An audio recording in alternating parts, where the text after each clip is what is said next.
Welcome, my friends.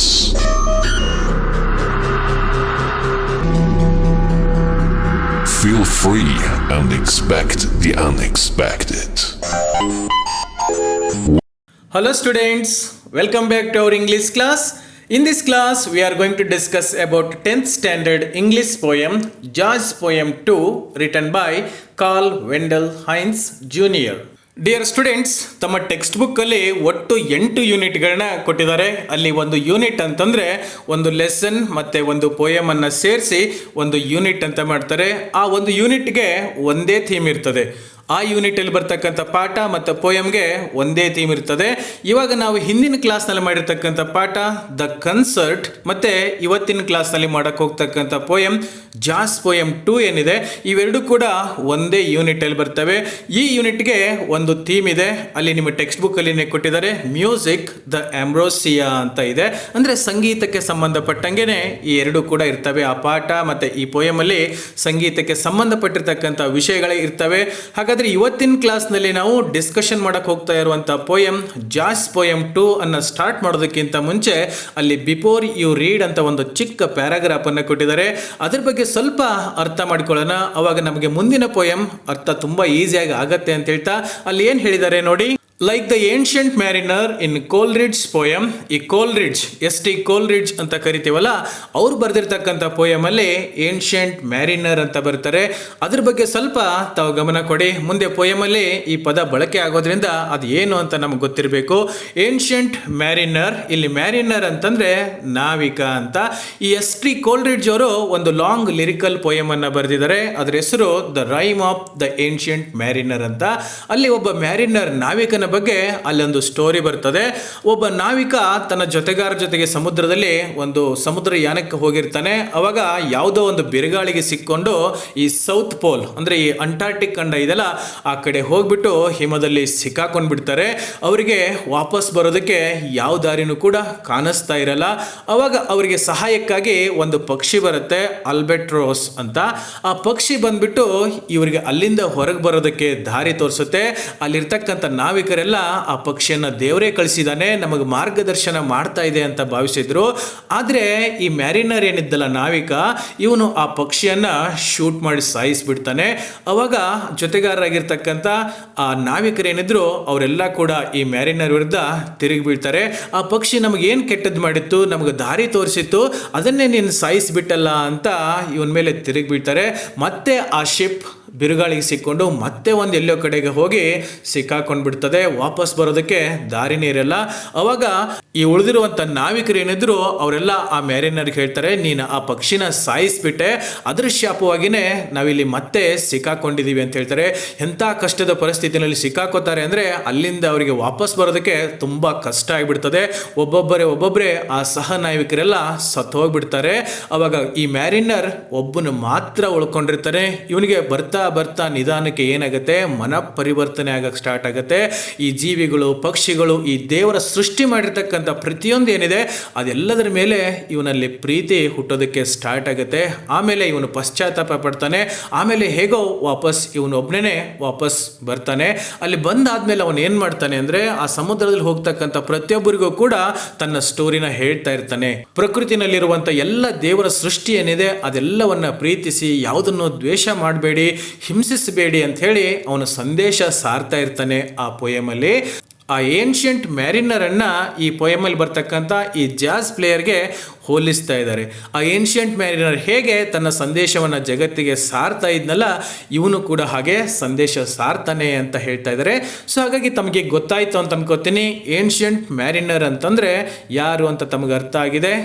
Like the ancient mariner in Coleridge's poem, the old jazz musician feels he has a message for the people of the world. ಈ ಜಗತ್ನಲ್ಲಿರುವಂಥ ಜನಗಳಿಗೆ ತಾನು ಬೋಧಿಸೋದಕ್ಕೆ ತನ್ನ ಹತ್ರ ಏನೋ ಒಂದು ಸಂದೇಶ ಇದೆ ಅಂತ ಈ ಜಾಜ್ ಪ್ಲೇಯರ್ ಅಂದ್ಕೊಳ್ತಾ ಇರ್ತಾನೆ. He is A pathetic figure. Pathetic ಅಂತಂದ್ರೆ ಕರುಣಾಜನಕ, ಶೋಚನೀಯ. ಆ ಜಾಜ್ ಪ್ಲೇಯರ್ ಅನ್ನ ನೋಡಿದ್ರೆ ಅಯ್ಯೋ ಪಾಪ ಅನ್ಸುತ್ತೆ. ಅವನು ಹಾಕೊಂಡಿರೋ ಬಟ್ಟೆ, ಅವನ ಆಕಾರ, ಅವನು ನೋಡಿದ್ರೆ ಕರುಣೆ ಹುಟ್ಕೊಳ್ಬೇಕು, ಆ ಥರ ಅವನಿದ್ದಾನೆ. But at the same time a commanding artist. ಅವನು ನೋಡೋದಕ್ಕೆ ಅಷ್ಟು ಕೊಳಕಾಗಿ ಕೆಟ್ಟದಾಗಿದ್ರೂ ಕೂಡ ಒಬ್ಬ ಅದ್ಭುತ ಕಲಾವಿದ ಆಗಿರ್ತಾನೆ ಸಂಗೀತದಲ್ಲಿ. He has the power in him to make people listen. ಎಲ್ಲ ಸಂಗೀತಗಾರರನ್ನು ಕೂಡ ನಾವು ಕೇಳೋದಕ್ಕೆ ಹೋಗಲ್ಲ.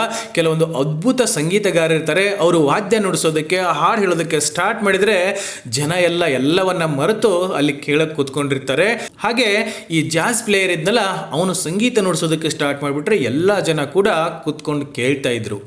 A gift that not many possesses. ಆ ಸಂಗೀತಗಾರನಿಗೆ ಎಂಥ ಒಂದು ಗಿಫ್ಟ್ ಇತ್ತು ಅಂತಂದರೆ ಎಲ್ಲ ಸಂಗೀತಗಾರರಿಗೂ ಕೂಡ ಅದು ಇರಲ್ಲ. ಅಂಥ ಅದ್ಭುತವಾಗಿರ್ತಕ್ಕಂಥ ಸಂಗೀತಗಾರ ಈ jazz player. He is silent in speech. ಆ ಜಾಸ್ ಪ್ಲೇಯರ್ ಜಾಸ್ತಿ ಮಾತಾಡಲ್ಲ, ಯಾವಾಗಲೂ ಕೂಡ ಸೈಲೆಂಟ್ ಆಗಿರ್ತಾನೆ. ಯಾರು ಜಾಸ್ತಿ ಮಾತಾಡ್ತಾರೋ ಅವ್ರು ಕೆಲಸ ಮಾಡೋದು ಕಡಿಮೆ ಅಂತೀವಲ್ಲೋ ಹಾಗೆ ಇವನು ಜಾಸ್ತಿ ಮಾತಾಡಲ್ಲ, ಬಟ್ ಎಲೆಕ್ವೆಂಟ್ ಇನ್ ಮ್ಯೂಸಿಕ್. ಆದರೆ ಸಂಗೀತದಲ್ಲಿ ಮಾತ್ರ ಅಷ್ಟೇ ನಿರರ್ಗಳವಾಗಿ ಆ ವಾದ್ಯವನ್ನು ನುಡಿಸ್ತಾ ಇರ್ತಾನೆ. ಡಿಯರ್ ಸ್ಟೂಡೆಂಟ್ಸ್, ಈ ಪೋಯಮನ್ನು ನೆನ್ಪಿಟ್ಕೊಳ್ಳೋದಕ್ಕೆ ಒಂದು ಈಸಿ ಮೆಥಡ್ ಅಂದರೆ ತಮ್ಮ ಟೆಕ್ಸ್ಟ್ ಬುಕ್ಕಲ್ಲಿ ಈ ಪೋಯಮ್ ಇರೋ ಪೇಜಲ್ಲಿ ಒಬ್ಬ ಜಾಸ್ ಪ್ಲೇಯರ್ನ ಚಿತ್ರ ಕೊಟ್ಟಿದ್ದಾರೆ. ಆ ಚಿತ್ರವನ್ನು ಸ್ವಲ್ಪ ತಾವು ಡೀಪಾಗಿ ಗಮನಿಸಿ, ಅವನ ಮುಖ ಹೇಗಿದೆ, ಅವನ ಬಟ್ಟೆ ಹೇಗಿದೆ, ಅವನು ಹಾಕ್ಕೊಂಡಿರುವಂಥ ಶೂ ಹೇಗಿದೆ, ಅವನ ಟೈ ಹೇಗಿದೆ, ಇದೆಲ್ಲ ಸ್ವಲ್ಪ ತಾವು ಗಮನಿಸ್ತಾ ಹೋಗಿ. ಯಾಕೆ ಅಂದರೆ ಈ ಪೋಯಮಲ್ಲಿ 3% ಅವನ ಫಿಸಿಕಲ್ ಅಪಿಯರೆನ್ಸನ್ನು ಹೇಳ್ತಾ ಹೋಗ್ತಾ ಇದ್ದಾರೆ. ಸ್ವಲ್ಪ ಆ ಚಿತ್ರ ತಮ್ಮ ಮನಸ್ಸಲ್ಲಿ ಉಳ್ಕೊಂತು ಅಂದರೆ ಈ ಪೋಯಮ್ 75% ತಮ್ಮ ಮನಸ್ಸಲ್ಲಿ ಉಳ್ಕೊಂಡಂಗೆನೆ. ಇವಾಗ ಈ ಪೋಯಮಲ್ಲಿ ಅವನ ಬಗ್ಗೆ ಏನು ಹೇಳ್ತಾರೆ ಅನ್ನೋದನ್ನ ಲೈನ್ ಬೈ ಲೈನ್ ನೋಡ್ತಾ ಹೋಗೋಣ. There he stands. ಸಿ, ಇಲ್ಲಿ ಹಿ ಅಂತಂದ್ರೆ ಜಾಸ್ ಪ್ಲೇಯರ್, ಅವನು ನಿಂತ್ಕೊಂಡಿದ್ದಾನೆ. ಕವಿ ಅವನನ್ನು ತೋರಿಸ್ಬಿಟ್ಟು ಹೇಳ್ತಾ ಇದ್ದಾರೆ ದೇರ್ ಹಿ ಸ್ಟ್ಯಾಂಡ್ಸ್. ಅಲ್ಲೇ ನಿಂತ್ಕೊಂಡಿದ್ದಾನೆ ನೋಡಿ. ಅವನು ಹೇಗೆ ನಿಂತ್ಕೊಂಡಿದ್ದಾನೆ ಅಂದರೆ ಲೈಕ್ ಎ ಬ್ಲ್ಯಾಕ್ ಏನ್ಷಿಯಂಟ್ ಮ್ಯಾರಿನರ್. ಇಲ್ಲಿ ಬ್ಲ್ಯಾಕ್ ಅಂತ ಇದೆ. ಬ್ಲ್ಯಾಕ್ ಅಂತಂದರೆ ಕಪ್ಪು ವರ್ಣೀಯರು ಅಂತ ಕರಿತೀವಲ್ಲ ನಾವು. ಈ ಆಫ್ರಿಕಾ, ಕಾಂಬೋಡಿಯಾ ಆ ಕಡೆ ಎಲ್ಲ ಬರ್ತಾರಲ್ಲ, ಇವನು ಕೂಡ ಬ್ಲ್ಯಾಕ್ ಪರ್ಸನ್. ಅವನು ಹೇಗೆ ಕಾಣ್ತಾ ಇದ್ದಾನೆ ಅಂದರೆ ಏನ್ಷಿಯಂಟ್ ಮ್ಯಾರಿನರ್. ಏನ್ಷಿಯಂಟ್ ಮ್ಯಾರಿನರ್ ಯಾರು ಅಂತ ಈ ಹಿಂದೆ ನಾವು ಡಿಸ್ಕಷನ್ ಮಾಡಿದ್ವಿ. ಆ ಏನ್ಷಿಯಂಟ್ ಮ್ಯಾರಿನರ್ ಹೇಗೆ ಎಲ್ಲರಿಗೂ ಕೂಡ ಸಂದೇಶ ಸಾರ್ತಾ ನಿಂತ್ಕೊಂಡಿದ್ನಲ್ಲ, ಹಾಗೆ ಈ ಜಾಸ್ ಪ್ಲೇಯರ್ ಕೂಡ ಅವನ ಥರನೇ ನಿಂತ್ಕೊಂಡಿದ್ದಾನೆ. ಅವ್ನು ನೋಡೋಕೆ ಹೇಗಿದ್ದಾನೆ ನೋಡಿ. ಇವಾಗ ಹಿಸ್ ರಿಂಕಲ್ಡ್ ಓಲ್ಡ್ ಫೇಸ್. ಅವನ ಮುಖ ಹೇಗಿದೆ ನೋಡಿ. ಒಂದೊಂದು ಅಂಗಾಂಗಗಳನ್ನು ಇವಾಗ ನೋಡ್ತಾ ಹೋಗೋಣ. ಆ ಚಿತ್ರದಲ್ಲಿ ನೋಡಿ ಗೊತ್ತಾಗತ್ತೆ ಅವನ ಮುಖ ಹೇಗಿದೆ ಅಂತಂದರೆ ರಿಂಕಲ್ಡ್ ಓಲ್ಡ್ ಫೇಸ್. ರಿಂಕಲ್ ಅಂತಂದರೆ ಸುಕ್ಕುಗಟ್ಟೋದು, ಚರ್ಮ ಎಲ್ಲ ಸುಕ್ಕುಗಟ್ಟಿರ್ತದೆ. ಹಾಗೆ ವಯಸ್ಸಾಗಿರ್ತಕ್ಕಂಥ ಈ ಮನುಷ್ಯನ ಮುಖ ರಿಂಕಲ್ಲಿಂದ ತುಂಬಿಕೊಂಡಿದೆ. So full of the worries of living. ಅವನ ಮುಖ ನೋಡಿದಾಗ ಹೇಗೆ ಅನ್ಸುತ್ತೆ ಅಂದರೆ ಫುಲ್ ಆಫ್ ವೇರೀಸ್. ವೇರೀಸ್ ಅಂತಂದರೆ ಬಳಲಿದ, ದನಿದ ಅಲ್ವಾ, ಬೇಸತ್ತ ಅಂತ ಕನ್ನಡದಲ್ಲಿ ಅರ್ಥ ಬರ್ತದೆ. ಅವನ ಮುಖ ನೋಡಿಬಿಟ್ರೆ ಜೀವನದಲ್ಲಿ ಅವನಿಗೆ ಯಾವುದೋ ಇಂಟ್ರೆಸ್ಟ್ ಇಲ್ಲ ಅಂತ ಅನಿಸುತ್ತೆ. ಜೀವನದಲ್ಲಿ ತುಂಬ ಕಷ್ಟಪಟ್ಟಿದ್ದಾನೆ, ಜೀವನದಲ್ಲಿ ತುಂಬ ನೋವನ್ನು ಅನುಭವಿಸಿದ್ದಾನೆ, ಸಾಕು ಜೀವನ ಅಂತ ಅನಿಸ್ತಾ ಇರ್ತದಲ್ಲ, ಹಾಗೆ ಅವನ ಮುಖ ನೋಡಿದರೆ ಅನಿಸ್ತಾ ಇದೆ ಜೀವನದಲ್ಲಿ ಅವನಿಗೆ ಯಾವುದೇ ಇಂಟ್ರೆಸ್ಟ್ ಇಲ್ಲ ಅಂತ ಗೊತ್ತಾಗುತ್ತೆ. Is turn downward with closed ice ಅಂತ ಮುಖ ತಲೆ ಕೆಳಗೆ ಹಾಕ್ಕೊಂಡ್ಬಿಟ್ಟು ಕಣ್ಣು ಮುಚ್ಕೊಂಡು ನಿಂತ್ಕೊಂಡಿದ್ದಾನೆ. His fried collar. ಇವಾಗ ಅವನಿಗೆ ಶರ್ಟ್ಗಿರ್ತಕ್ಕಂಥ ಈ ಕಾಲರ್ಗಳು ಏನಿರ್ತವೆ, ಆ ಕಾಲರ್ ಹೇಗಿದೆ ಅಂತ ಹೇಳ್ತಾ ಇದ್ದಾರೆ ನೋಡಿ. ಫ್ರೈಡ್ ಅಂತಂದರೆ ಹರಿದೋಗಿರೋದು. ಹರಿದು ಎಲ್ಲ ದಾರಗಳೆಲ್ಲ ಹೊರಗೆ ಬರ್ತಿರ್ತಾವಲ್ಲ, ಹಾಗೆ ಅವನ ಕಾಲರ್ಗಳಿದ್ದಾವೆ. ಹಾಗಾದರೆ ಅವನು ಹಾಕ್ಕೊಂಡಿರೋ ಶರ್ಟ್ ಹೇಗಿದೆ ಅಂತ ಮುಂದೆ ಹೇಳ್ತಾರೆ ನೋಡಿ. Faded blue old shirt. ನೀಲಿ ಬಣ್ಣದ ಹಳೆ ಶರ್ಟನ್ನು ಹಾಕ್ಕೊಂಡಿದ್ದಾನೆ. ಅದು ಕೂಡ ಬಣ್ಣ ಮಾಶ್ ಹೋಗಿಬಿಟ್ಟದೆ. ಫೇಡೆಡ್ ಅಂತ ಹೇಳಿದ್ದಾರೆ ನೋಡಿ, ಕಲರ್ ಎಲ್ಲ ಹೋಗಿಬಿಟ್ಟದೆ. Turns dark with sweat. ಅವನು ಹಾಕ್ಕೊಂಡಿರೋ ಶರ್ಟು ಕಪ್ಗೆ ಅಲ್ಲಲ್ಲಿ ಕಲೆ ಆಗಿದೆ. ಆ ಯಾವುದ್ರ ಕಲೆ ಅಂತಂದರೆ ಅವನು ಬೆವತಿರ್ತಾನೆ, ಆ ಬೆವರಿನಿಂದ ಆಗಿರ್ತಕ್ಕಂಥ ಆ ಕಲೆಗಳು ಕೂಡ ಶರ್ಟ್ ಮೇಲೆ ಹಾಗೆ ಇದ್ದಾವೆ. ಅಂಥ ಶರ್ಟನ್ನು ಹಾಕ್ಕೊಂಡು ಅವನು ನಿಂತ್ಕೊಂಡಿದ್ದಾನೆ. And the old neck tie. ಅವನು ಕೊರಳಿಗೆ ಹಾಕ್ಕೊಂಡಿರ್ತಕ್ಕಂಥ ಟೈ ಹೆಂಗಿದೆ ನೋಡಿ, ಅದ್ರ ಬಗ್ಗೆ ಇವಾಗ ಹೇಳ್ತಾ ಇದ್ದಾರೆ. ಆ ಚಿತ್ರದಲ್ಲಿ ನೋಡಿ ತಮಗೆ ಗೊತ್ತಾಗ್ಬಿಡ್ತದೆ. Undone drops loosely. ಅಂಡನ್ ಅಂತಂದ್ರೆ ನೀಟಾಗಿ ಟೈಟಾಗಿ ಹಾಕ್ಕೊಂಡಿಲ್ಲ, ಲೂಸ್ ಆಗಿದೆ. ಅದು ಹಳೆ ಟೈ ಕೂಡ, ಅದು ಲೂಸ್ ಆಗಿ ನೇತಾಡ್ತಾ ಇದೆ. About the worn old jacket. ಅವನು ಹಾಕ್ಕೊಂಡಿರುವಂಥ ಹಳೆ ಜಾಕೆಟ್ ಇದೆ, ಆ ಜಾಕೆಟ್ ಮೇಲೆ ಆ ಟೈ ನೇತಾಡ್ತಾ ಇದೆ. ಹಾಗಾದರೆ ಜಾಕೆಟ್ ಹೇಗಿದೆ ನೋಡಿ. ನೆಕ್ಸ್ಟ್ ಹೇಳ್ತಾರೆ, just barely holding his sagging stomach in. Barely ಅಂತಂದರೆ ಕೇವಲ ಅಂತ. ಇಲ್ಲಿ ನೋಡಿ ಹಾಕೊಂಡಿರ್ತಕ್ಕಂಥ ಜಾಕೆಟ್ ಕೇವಲ holding his sagging stomach. Sagging ಅಂತಂದ್ರೆ ನೇತಾಡ್ತಕ್ಕಂಥ, ಹೊಟ್ಟೆ ಏನಿದೆ ತುಂಬ ಹೊಟ್ಟೆ ಮುಂದೆ ಬಂದದೆ, ನೇತಾಡ್ತಾ ಇದೆ. ಆ ಹೊಟ್ಟೆನ ಕರೆಕ್ಟಾಗಿ ಬಿಗಿಯಾಗಿ ಹಿಡಿದಿಟ್ಕೊಳ್ತಾ ಇದೆ ಅಷ್ಟೇ ಅವನು ಹಾಕೊಂಡಿರ್ತಕ್ಕಂಥ ಜಾಕೆಟ್. ಅಂದರೆ ಆ ಜಾಕೆಟ್ ಫುಲ್ ಟೈಟ್ ಆಗಿದೆ, ಅಂಥ ಜಾಕೆಟನ್ನು ಹಾಕ್ಕೊಂಡಿದ್ದಾನೆ. ಹಿಸ್ ರನ್ ಡೌನ್ ಶೂಸ್, ಅವ್ನು ಹಾಕ್ಕೊಂಡಿರ್ತಕ್ಕಂಥ ಶೂಸ್ನ ಒಂದ್ಸರಿ ನೋಡಿ ಆ ಚಿತ್ರದಲ್ಲಿ ಹೇಗೆ ಕಾಣ್ತಾ ಇದ್ದಾವೆ ತಮಗೆ. ಅವನು ಹಾಕ್ಕೊಂಡಿರುವಂಥ ಹೊಸ ಶೂಸ್ ಅಲ್ಲ ಅವು. ಹೇಗಿದ್ದಾವೆ? ರನ್ ಡೌನ್ ಅಂದರೆ ನಡೆದು ಸೌದೋಗಿ ಹರಿದೋಗಿರ್ತಾವಲ್ಲ ಅಂಥ ಶೂನ ಹಾಕ್ಕೊಂಡಿದ್ದಾನೆ.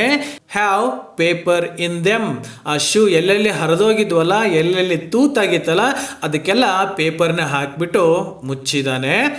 ಆ್ಯಂಡ್ ಹಿಸ್ ರಫ್ ಅನ್ಸೇವನ್ ಫೇಸ್, ಅವನ ಮುಖ ಹೇಗಿದೆ? ತುಂಬ ರಫ್ ಆಗಿ, ಅನ್ಸೇವನ್ ಅಂದರೆ ಸೇವಿಂಗ್ ಮಾಡ್ಕೊಂಡಿಲ್ಲ, ಈ ಕುರ್ಚಿಲು ಗಡ್ಡ ಎಲ್ಲ ಹಾಗೆ ಬೆಳ್ಕೊಂಡ್ಬಿಟ್ಟದೆ. ಇಂಥ ರಫ್ ಫೇಸ್ ಏನು ತೋರಿಸ್ತಾ ಇದೆ ಅಂದರೆ shows pain in each wrinkle. ಅವನ ಮುಖದಲ್ಲಿರ್ತಕ್ಕಂಥ ಏನೇ ರಿಂಕಲ್ಸ್ ಇತ್ತಲ್ಲ, ಆ ಒಂದೊಂದು ರಿಂಕಲ್ಸ್, ಒಂದೊಂದು ಸುಕ್ಕುಗಳು ಕೂಡ ಅವನು ತನ್ನ ಜೀವನದಲ್ಲಿ ಅನುಭವಿಸಿರ್ತಕ್ಕಂಥ ನೋವನ್ನು ತೋರಿಸ್ತಾ ಇದ್ದಾವೆ. ಬಟ್ ದೇರ್ ಹಿ ಸ್ಟ್ಯಾಂಡ್ಸ್, ಮುಖ ಎಷ್ಟು ಸುಕ್ಕುಗಟ್ಟು ಹೋಗಿದ್ರು, ಅಂಥ ಶರ್ಟ್, ಅಂಥ ಶೂ, ಅಂಥ ಟೈ ಎಲ್ಲ ಹಾಕ್ಕೊಂಡ್ಬಿಟ್ಟು ಅವನಲ್ಲಿ ನಿಂತ್ಕೊಂಡಿದ್ದಾನೆ. ಇನ್ ಸೆಲ್ಫ್ ಬ್ರಾಟ್ ಸಾಲಿಟ್ಯೂಡ್, ಅಲ್ಲಿ ಒಬ್ಬನೇ ಒಬ್ಬ ಏಕಾಂಗಿಯಾಗಿ ನಿಂತ್ಕೊಂಡಿದ್ದಾನೆ. ಅವನ ಜೊತೆ ಯಾರೂ ಕೂಡ ಇಲ್ಲ, ಒಬ್ಬನೇ ನಿಂತ್ಕೊಂಡಿದ್ದಾನೆ. ಹೇಗೆ ನಿಂತ್ಕೊಂಡಿದ್ದಾನೆ ನೋಡಿ, ಹೆಡ್ ಸ್ಟಿಲ್ ಡೌನ್, ಇವಾಗಲೂ ಕೂಡ ತಲೆ ಕೆಳಗೆ ಅಂದರೆ ಮುಖ ಕೆಳಗೆ ಹಾಕ್ಕೊಂಡು ನಿಂತ್ಕೊಂಡಿದ್ದಾನೆ. ಐಸ್ ಸ್ಟಿಲ್ ಕ್ಲೋಸ್ಡ್, ಕಣ್ಣುಗಳು ಕೂಡ ಮುಚ್ಕೊಂಡೇ ಇದ್ದಾನೆ. ಇಯರ್ಸ್ ಪರ್ಕ್ಡ್, ತಲೆ ಕೆಳಗೆ ಹಾಕಿದ್ದಾನೆ, ಕಣ್ಣು ಮುಚ್ಕೊಂಡಿದ್ದಾರೆ, ಆದರೆ ಕಿವಿಗಳು ಮಾತ್ರ ಪರ್ಕ್ಡ್. ಇಲ್ಲಿ ಪರ್ಕ್ಡ್ ಅಂತಂದರೆ ತುಂಬ ಚುರುಕಾಗಿದ್ದಾವೆ. And trained upon the bass line, ಅವನು ತುಂಬ ಪರಿಣಿತಿಯನ್ನು ಹೊಂದಿದ್ದಾನೆ. ಈ ಬಾಸ್ ಲೈನ್ ಅಂತಿದೆ ನೋಡಿ, ಈ ಬಾಸ್ ಲೈನ್ ಅಂತಂದರೆ ಮ್ಯೂಸಿಕಲ್ ನೋಟ್ಸ್ ಅಂತ ಕರಿತೀವಿ. ತಾವೆಲ್ಲ ನೋಡಿರ್ಬೋದು, ಈ ವಾದ್ಯಗಳನ್ನು ನುಡಿಸೋರು ಅವರೆಲ್ಲ ಮುಂದ್ಗಡೆ ಒಂದು ಪೇಪರ್, ಒಂದು ಸ್ಟ್ಯಾಂಡಲ್ಲಿ ಒಂದು ಪೇಪರ್ ಇಟ್ಕೊಂಡಿರ್ತಾರೆ, ಅಲ್ಲಿ ಮ್ಯೂಸಿಕಲ್ ನೋಟ್ಸ್ ಇರ್ತದೆ, ಅದನ್ನು ಬಾಸ್ ಲೈನ್ ಅಂತ ಕರೀತಾರೆ. ತುಂಬ ಈ ಸಂಗೀತದಲ್ಲಿ ಇವನು ಪರಿಣಿತಿಯನ್ನು ಹೊಂದಿದ್ದಾನೆ. For across his chest lies an old alto saxophone. ಹೀಗೆ ನಿಂತ್ಕೊಂಡಿದ್ದಾನೆ. ಅವನ ಎದೆ ಮೇಲೆ ಒಂದು ಓಲ್ಡ್ ಆಲ್ಟೋ ಸ್ಯಾಕ್ಸೋಫೋನ್ ಇದೆ. ಸ್ಯಾಕ್ಸೋಫೋನ್ ಅಂದರೆ ಗೊತ್ತಲ್ವಾ? ಈ ಸ್ಯಾಕ್ಸೋಫೋನ್ ತಾವೆಲ್ಲ ನೋಡಿರ್ತೀರಾ ಅಂತ ಅನ್ಕೋತೀನಿ. ಈ ಮದುವೆನಲ್ಲೆಲ್ಲ ವಾಲ್ಗ ಬಾರಿಸ್ತಿರ್ತಾರಲ್ಲ, ಅಲ್ಲಿ ಕೂಡ ತಾವು ಇದನ್ನು ನೋಡ್ಬೋದು. ಅಂಥ ಓಲ್ಡ್ ಆಲ್ಟೋ ಸ್ಯಾಕ್ಸೋಫೋನನ್ನು ತನ್ನ ಎದೆ ಮೇಲೆ ನೇತು ಹಾಕ್ಕೊಂಡಿದ್ದಾನೆ.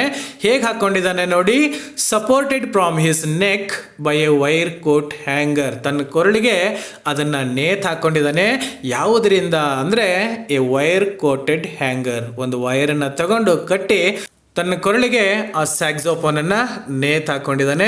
ಇಲ್ಲಿವರೆಗೆ ಈ ಪೋಯಮ್ನ ಫಸ್ಟ್ ಪಾರ್ಟ್ ಅಲ್ಲಿ ಈ ಜಾಜ್ ಪ್ಲೇಯರ್ನ ಫಿಸಿಕಲ್ ಅಪಿಯರೆನ್ಸ್, ಅವ್ನು ನೋಡೋಕೆ ಹೇಗಿದ್ದ ಅನ್ನೋದ್ರ ಬಗ್ಗೆ ನೋಡ್ತಾ ಬಂದ್ವಿ. ಇದೆಲ್ಲವನ್ನ ನೋಡಿದಾಗ ಅವನು ಪಾಪ ತುಂಬ ಬಡವ, ತುಂಬ ಕಷ್ಟಪಟ್ಟಿದ್ದಾನೆ, ತುಂಬ ನೋವನ್ನು ಅನುಭವಿಸಿದ್ದಾನೆ, ಜೀವನದಲ್ಲಿ ಅವನಿಗೆ ಯಾವುದೋ ಇಂಟ್ರೆಸ್ಟ್ ಇಲ್ಲ ಅನ್ನೋದನ್ನೆಲ್ಲ ನೋಡ್ಕೊಂಬಂದ್ವಿ. ಈ ಭಾಗದಲ್ಲಿ ತಾವು ಮುಖ್ಯವಾಗಿ ನೆನ್ಪಿಟ್ಕೊಳ್ಳಿ, ಅವನ ಫೇಸ್ ಹೇಗಿತ್ತು, ರಿಂಕಲ್ಡ್ ಓಲ್ಡ್ ಫೇಸ್, ಅನ್ಸೇವನ್ ಅಲ್ವಾ, ಸೇವ್ ಕೂಡ ಮಾಡ್ಕೊಂಡಿರಲಿಲ್ಲ, ಮುಖ ಹೇಗಿತ್ತು, ಕಣ್ಣುಗಳು ಹೇಗಿದ್ವು, eyes closed eyes still down ಅಲ್ವಾ, ಕಿವಿ ಹೇಗಿತ್ತು, ಪರ್ಕ್ಡ್, ಕಿವಿಗಳು ಮಾತ್ರ ಚುರುಕಾಗಿದ್ವು, ಶರ್ಟ್ ಹೇಗಿತ್ತು, a faded blue old shirt turn dark with sweat ಅಲ್ವಾ, ಬೆವರಿನ ಕಲೆಗಳು ತುಂಬಿಕೊಂಡು ಈ ನೀಲಿ ಬಣ್ಣದ ಹಳೆಯ ಶರ್ಟನ್ನು ಹಾಕ್ಕೊಂಡಿದ್ದಾನೆ.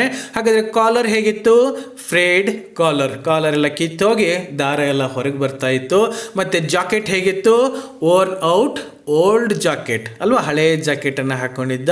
ಹಾಗೆ ಅವನ ಶೂಗಳು ಹೇಗಿದ್ವು, run down shoes had paper in them, ಹಳೆಯದಾಗಿ ಸೌದೋಗಿ ಎಲ್ಲ ಕಡೆ ತೂತುಗಳಾಗಿದ್ವು, ಅಂಥ ಶೂನಲ್ಲಿ ಅವನು ಪೇಪರ್ಗಳನ್ನ ತುಂಬಿಸಿದ್ದ. ಇದನ್ನೆಲ್ಲ ಸ್ವಲ್ಪ ತಾವು ಮನಸ್ಸಿನಲ್ಲಿ ಇಮ್ಯಾಜಿನ್ ಮಾಡ್ಕೊಳ್ಳಿ, ಈ ಚಿತ್ರಣವನ್ನು ಕಲ್ಪನೆ ಮಾಡ್ಕೊಳ್ಳಿ, ನೆನ್ಪಿಟ್ಕೊಳ್ಳೋದಕ್ಕೆ ತುಂಬ ಈಸಿ ಆಗುತ್ತೆ. ಇವಾಗ ಕೊರಳಿಗೆ ಸ್ಯಾಕ್ಸೋಫೋನ್ ಹಾಕ್ಕೊಂಡು ನಿಂತ್ಕೊಂಡಿದ್ದಾನೆ. ಇದು ಅರ್ಧ ಪೋಯಮ್. ಇನ್ನು ಮುಂದೆ ಆ ಸಂಗೀತವನ್ನು ನುಡಿಸೋದಕ್ಕೆ ಸ್ಟಾರ್ಟ್ ಮಾಡ್ತಾನಲ್ಲ, ಅವಾಗ ಏನಾಗುತ್ತೆ ಅನ್ನೋದು ನಾವಿಲ್ಲಿ ಮುಂದಿನ ಭಾಗದಲ್ಲಿ ನೋಡ್ತಾ ಹೋಗ್ತೀವಿ. Gently he lifts it now, ಇವಾಗ ಅದನ್ನು ನಿಧಾನಕ್ಕೆ ಕೈಗೆತ್ಕೊಳ್ತಾನೆ. ಇಟ್ ಅಂತಂದ್ರೆ ತನ್ನ ಕೊರಳಿಗೆ ಏನು ಓಲ್ಡ್ ಆಲ್ಟೋ ಸ್ಯಾಕ್ಸೋಫೋನ್ ಅನ್ನ ನೇತು ಹಾಕೊಂಡಿದ್ದಲ್ಲ, ಅದನ್ನು ನಿಧಾನಕ್ಕೆ ಕೈಗೆ ತಗೋತಾನೆ. Two parted lips. ಇಲ್ಲಿ ಪಾರ್ಟೆಡ್ ಅಂತಂದ್ರೆ ಸಪರೇಟೆಡ್, ಇಲ್ಲಿವರೆಗೆ ಬಾಯನ್ನ ಕ್ಲೋಸ್ ಮಾಡ್ಕೊಂಡು ನಿಂತ್ಕೊಂಡಿದ್ದ. ಇವಾಗ ಸ್ಯಾಕ್ಸೋಫೋನ್ ಅನ್ನ ನಿಧಾನಕ್ಕೆ ಕೈಗೆತ್ಕೊಂಡು ಅದನ್ನ ಊದೋದಕ್ಕೆ ನುಡಿಸೋದಕ್ಕೆ ಬಾಯನ್ನ ಓಪನ್ ಮಾಡ್ತಾನೆ. ಸಿ ನೋಡಿ ಇವಾಗ ಏನಾಗತ್ತೆ ಅಂತ ಕವಿ ಹೇಳ್ತಾ ಇದ್ದಾನೆ. ಇಲ್ಲಿವರೆಗೆ ನೋಡೋದಕ್ಕೆ ಅವನೊಬ್ಬ ಪ್ಯಾಥೋಟಿಕ್ ಫಿಗರ್ ಅನಿಸ್ತಾ ಇತ್ತು. ಅವನು ಹಾಕೊಂಡಿರ್ತಕ್ಕಂಥ ಬಟ್ಟೆ, ಅವನ ಶೂ, ಅವನ ಟೈ ಇವೆಲ್ಲ ನೋಡಿದಾಗ ಏನೋ ಒಂಥರ ಅನುಕಂಪ ಹುಡ್ತಾ ಇತ್ತು. ಇವನ್ ಯಾರೋ ಒಬ್ಬ ಸಾಮಾನ್ಯ ವ್ಯಕ್ತಿ ಅಂತ ಅನಿಸ್ತಾ ಇತ್ತು. ಆದ್ರೆ ಇವಾಗ ಸ್ಯಾಕ್ಸೋಫೋನ್ ಅನ್ನ ತಗೊಂಡು ನುಡಿಸೋದಕ್ಕೆ ಸ್ಟಾರ್ಟ್ ಮಾಡ್ತಾ ಇದ್ದಾನೆ. ಇವಾಗ ಏನಾಗತ್ತೆ ನೋಡಿ. To tell all the world that he is a black man. ಇಡೀ ಜಗತ್ತಿಗೆ ತಾನೊಬ್ಬ ಬ್ಲ್ಯಾಕ್ ಮ್ಯಾನ್ ಅಂತ ಹೇಳ್ತಾ ಇದ್ದಾನೆ, ಸಾರ್ತಾ ಇದ್ದಾನೆ. ಇಲ್ಲಿ ಬ್ಲ್ಯಾಕ್ ಮ್ಯಾನ್ ಅಂತಂದ್ರೆ ಅಲ್ಲಿ ವೆಸ್ಟರ್ನ್ ಕಂಟ್ರೀಸ್ಗಳಲ್ಲಿ ಈ ಬ್ಲ್ಯಾಕ್ ಜನರಿಗೆ ಸ್ವಲ್ಪ ಕೀಳಾಗಿ ನೋಡ್ತಕ್ಕಂಥ ಭಾವನೆ ಇರ್ತದೆ. ಆದರೂ ಕೂಡ ತಾನೊಬ್ಬ ಬ್ಲ್ಯಾಕ್ ಮ್ಯಾನ್ ಅಂತ ಹೇಳ್ಬಿಟ್ಟು ಅವನಿಗೇನು ಬೇಜಾರಿಲ್ಲ, ನಾನೊಬ್ಬ ಕಪ್ಪು ಮನುಷ್ಯ ಅನ್ನೋದನ್ನ ಸಾರ್ತಾ ಇದ್ದಾನೆ. That he was sent here to preach. ಇಲ್ಲಿ ಅವನು ಬೋಧನೆ ಮಾಡೋದಕ್ಕೆ ಬಂದಿದ್ದಾನೆ. ಈ ಸೆಂಟೆನ್ಸ್ ಪ್ಯಾಸಿವ್ ವಾಯ್ಸ್ ನಲ್ಲಿದೆ. ಅವನನ್ನ ಈ ಭೂಮಿಗೆ ಏನಕ್ಕೆ ಕಳಿಸಲಾಗಿದೆ ಅಂತಂದ್ರೆ ಟು ಪ್ರೀಚ್. ಪ್ರೀಚ್ ಅಂತಂದ್ರೆ ಬೋಧನೆ ಮಾಡೋದು. ಏನನ್ನ ಬೋಧನೆ ಮಾಡೋದಕ್ಕೆ? ಆ ಸ್ಯಾಕ್ಸೋಫೋನ್ ಅನ್ನ ತಗೊಂಡು ಏನ್ ಬೋಧನೆ ಮಾಡ್ತಾನೆ ಇವನು? ಅಲ್ಲಿ ಕೊಟ್ಟಿದ್ದಾರೆ ನೋಡಿ, the black gospel of jazz. ಇಲ್ಲಿ ಗಾಸ್ಪೆಲ್ ಅನ್ನೋ ಪದ ತಮಗೆ ಸ್ವಲ್ಪ ಕನ್ಫ್ಯೂಷನ್ ಮಾಡಬಹುದು. ತಾವು ಡಿಕ್ಷನರಿನ ತೆಗೆದು ನೋಡಿದ್ರೆ ಅಲ್ಲಿ ನಿಮಗೆ ಸುವಾರ್ತೆ, ಶುಭ ಸಂದೇಶ, ಧರ್ಮ ಸಂದೇಶ ಅನ್ನತಕ್ಕಂಥ ಮೀನಿಂಗ್ ಸಿಗ್ತದೆ. ಈ ಗಾಸ್ಪೆಲ್ ಆಫ್ ಜಾಜ್ ಅಂತಂದ್ರೆ it is A type of music. ನಾವು ಈ ಭಕ್ತಿಗೀತೆ, ಈ ಭಕ್ತಿ ಸಂಗೀತವನ್ನೆಲ್ಲ ಕೇಳ್ತಾ ಇರ್ತೀವಿ, ಭಕ್ತಿಗೀತೆಗಳನ್ನ ಹಾಡ್ತಾ ಇರ್ತೀವಿ. ಅಲ್ಲಿ ಏನಿರ್ತದೆ ಮುಖ್ಯವಾಗಿ ಅಂತಂದ್ರೆ ದೇವರ ಬಗ್ಗೆ ತಮ್ಮಲ್ಲಿರ್ತಕ್ಕಂಥ ಫೀಲಿಂಗ್ ಅನ್ನ ಎಕ್ಸ್ಪ್ರೆಸ್ ಮಾಡ್ತಾ ಇರ್ತೀವಿ, ದೇವರನ್ನ ಕೊಂಡಾಡ್ತಾ ಇರ್ತೀವಿ. ಹಾಗೇನೆ ಈ ಕ್ರಿಶ್ಚಿಯನ್ ಸಮುದಾಯದಲ್ಲಿ ಈ ಗಾಸ್ಪೆಲ್ ಇರ್ತದೆ. It is A type of music. ಆ ಒಂದು ಸಂಗೀತದಲ್ಲಿ ಜೀಸಸ್ ಜೀವನದ ಬಗ್ಗೆ ಅಲ್ವಾ, ಅಲ್ಲಿ ನಡೆದಿರ್ತಕ್ಕಂಥ ಘಟನೆಗಳ ಬಗ್ಗೆ ತಮ್ಮ ಭಕ್ತಿಯನ್ನ ವ್ಯಕ್ತ ಮಾಡೋದಕ್ಕೆ ಈ ಸಂಗೀತವನ್ನ ಬಳಸ್ತಾರೆ. ಅದನ್ನೇ ಇಲ್ಲಿ ಹೇಳ್ತಾ ಇದ್ದಾರೆ, the black gospel of jazz. Jazz player ಆ ಸ್ಯಾಕ್ಸೋಫೋನ್ ಇಂದ ಈ ಬ್ಲ್ಯಾಕ್ ಗಾಸ್ಪೆಲ್ ಅನ್ನ ಪ್ರೀಚ್ ಮಾಡೋದಕ್ಕೆ ಬಂದಿದ್ದೀನಿ ಅಂತ ಹೇಳ್ತಾ ಇದ್ದಾನೆ. Now preaching it with words of screaming notes and cards. ಇವಾಗ ಅವನು ಮಾತಿನ ಮೂಲಕ ಬೋಧನೆ ಮಾಡ್ತಾ ಇಲ್ಲ. ನೌ ಪ್ರೀಚಿಂಗ್ ಇಟ್ ವಿತ್ ಯಾವುದರ ಮೂಲಕ ಈ ಗಾಸ್ಪೆಲ್ ಅನ್ನ ಬೋಧನೆ ಮಾಡ್ತಾ ಇದ್ದಾನೆ? With words of screaming notes. Screaming ಅಂತಂದ್ರೆ ಕಿರ್ಚೋದು ಅಂತ ಅರ್ಥ ಆಗುತ್ತೆ. ಇಲ್ಲಿ ಸ್ಕ್ರೀಮಿಂಗ್ ನೋಟ್ಸ್ ಅಂತಂದ್ರೆ ಈ ಸ್ಯಾಕ್ಸೋಫೋನ್ ನುಡಿಸ್ಬೇಕಾದ್ರೆ ತುಂಬಾ ಜೋರಾಗಿ ಸೌಂಡ್ ಮಾಡಿ ನುಡಿಸ್ತಾರಲ್ಲ, ಅದನ್ನ ಇಲ್ಲಿ ಸ್ಕ್ರೀಮಿಂಗ್ ನೋಟ್ಸ್ ಅಂತ ಕಳಿಸ್ತಾ ಇದ್ದಾರೆ. ಇಲ್ಲಿ ನೋಟ್ ಅಂದ್ರೆ ಗೊತ್ತು, ಶ್ರುತಿ, ರಾಗ ಅಂತ ನಾನು ಹಿಂದಿನ ಕ್ಲಾಸ್ನಲ್ಲೇನೆ ಹೇಳಿದ್ದೆ. ಹೀಗೆ ಈ ಸ್ಯಾಕ್ಸೋಫೋನ್ ಮೂಲಕ ಜೋರಾಗಿ ನುಡಿಸ್ತಾ. ಅಂಡ್ ಕಾರ್ಡ್ಸ್ ಅಂತಿದೆ ನೋಡಿ. ಕಾರ್ಡ್ಸ್ ಅಂತಂದ್ರೆ ಆ ಸ್ಯಾಕ್ಸೋಫೋನ್ ಮೇಲೆ ಈ ಬಟನ್ಗಳಿರ್ತವೆ. ಅದನ್ನ ಸ್ಯಾಕ್ಸೋಫೋನ್ ಅನ್ನ ಊದುವಾಗ ಬೆರಳುಗಳ ಮೂಲಕ ಅಲ್ಲೆಲ್ಲ ಕಂಟ್ರೋಲ್ ಮಾಡ್ತಾ ಇರ್ತಾರೆ. ಅದನ್ನ ಕಾರ್ಡ್ಸ್ ಅಂತ ಕರಿತೀವಿ. ಹೀಗೆ ಈ ಸ್ಯಾಕ್ಸೋಫೋನ್ ಅನ್ನ ತಗೊಂಡು ಅದರ ಮೂಲಕ ಈ ಬ್ಲ್ಯಾಕ್ ಗಾಸ್ಪೆಲ್ ಅನ್ನ ಇಡೀ ಜಗತ್ತಿಗೆ ಬೋಧನೆ ಮಾಡ್ತಾ ಇದ್ದಾನೆ. ತನ್ನ ಸ್ಯಾಕ್ಸೋಫೋನ್ ಅನ್ನು ತಗೊಂಡು ಸಂಗೀತವನ್ನು ನುಡಿಸೋದಕ್ಕೆ ಸ್ಟಾರ್ಟ್ ಮಾಡಿದ ತಕ್ಷಣ ಹೇಗನ್ಸುತ್ತೆ ನೋಡಿ. He is no longer a man. ಆ ಸಂಗೀತ ಎಷ್ಟು ಚೆನ್ನಾಗಿ ನುಡಿಸ್ತಾ ಇದ್ದ ಅಂತಂದರೆ ಎಂಥ ವ್ಯಕ್ತಿಗಳು ಕೂಡ ತಲೆ ಬಾಗಬೇಕು ಅಂಥ ಪಾಂಡಿತ್ಯ ಇತ್ತು ಈ ಸಂಗೀತದಲ್ಲಿ. ಸೊ ಅದನ್ನು ಊದೋದಕ್ಕೆ ಸ್ಟಾರ್ಟ್ ಮಾಡಿದ ತಕ್ಷಣ ಅವನು ಒಬ್ಬ ಮನುಷ್ಯನೇ ಅಲ್ಲ, not even A black man. ಮನುಷ್ಯ ಅಷ್ಟೇ ಅಲ್ಲ, ಅವನ ಬ್ಲ್ಯಾಕ್ ಮ್ಯಾನ್ ಕೂಡ ಅಲ್ಲ, ಬಟ್ ಎ ಬರ್ಡ್. ಅವನು ಸಂಗೀತವನ್ನು ನುಡಿಸೋದು ನೋಡಿ ನಮಗೆ ಹೇಗೆ ಅನಿಸುತ್ತೆ ಅಂದರೆ ಅವನೊಬ್ಬ ಮನುಷ್ಯ ಅಲ್ಲ, ಅದರಲ್ಲೂ ಬ್ಲ್ಯಾಕ್ ಮನುಷ್ಯ ಅಂತೂ ಅಲ್ವೇ ಅಲ್ಲ, ಅವನೊಬ್ಬ ಹಕ್ಕಿ ಥರ ಅಂತ ಅನಿಸುತ್ತೆ. ಈ ಹಕ್ಕಿ ಅನ್ನೋದನ್ನೇ ಯಾಕಿಲ್ಲಿ ಬಳಸ್ತಾ ಇದ್ದಾರೆ ಅಂತಂದರೆ ಈ ಹಕ್ಕಿ ಅನ್ನೋದು ಒಂದು ಫ್ರೀಡಮ್, ಒಂದು ಸ್ವತಂತ್ರದ ಸಂಕೇತ ಇದು ಅಲ್ವಾ. ಈ ಆಕಾಶದಲ್ಲಿ ಹಕ್ಕಿ ಸ್ವತಂತ್ರವಾಗಿ ಹೇಗೆ ಹಾರಾಡ್ತಾ ಇರ್ತದಲ್ಲ ಅಂಥ ಹಕ್ಕಿಗೆ ಇಲ್ಲಿ ಹೋಲಿಸ್ತಾ ಇದ್ದಾರೆ. ಅವನು ಸಂಗೀತ ನುಡಿಸೋದಕ್ಕೆ ಸ್ಟಾರ್ಟ್ ಮಾಡಿದ ತಕ್ಷಣ ತಾನೊಬ್ಬ ಮನುಷ್ಯ, ತಾನೊಬ್ಬ ಬ್ಲ್ಯಾಕ್ ಮ್ಯಾನ್ ಅನ್ನೋದೆಲ್ಲ ಮರೆತು ಹೋಗಿಬಿಡ್ತದೆ. ಇಲ್ಲಿವರೆಗೆ ಅವನ ಮನಸ್ಸಿನಲ್ಲೆಲ್ಲ ಯೋಚನೆ ಇತ್ತು, ತಾನೊಬ್ಬ ಬ್ಲ್ಯಾಕ್ ಮ್ಯಾನ್ ಅಲ್ವಾ, ತಾನೊಬ್ಬ ಬಡವ ಅಂತ ಹಿಂಗೆಲ್ಲ ಭಾವನೆಗಳಿತ್ತು. ಇವಾಗ ಸಂಗೀತ ನುಡಿಸೋದಕ್ಕೆ ಸ್ಟಾರ್ಟ್ ಮಾಡಿದ್ಮೇಲೆ ತಾನು ಯಾರು ಅನ್ನೋದನ್ನ ಮರ್ತು ಬಿಡ್ತಾನೆ. ಅಂದ್ರೆ ಆ ಸಂಗೀತದಲ್ಲಿ ಅಷ್ಟೊಂದು ತನ್ಮಯತೆಯನ್ನ ನಾವಿಲ್ಲಿ ಕಾಣ್ತಾ ಇದ್ದೀವಿ.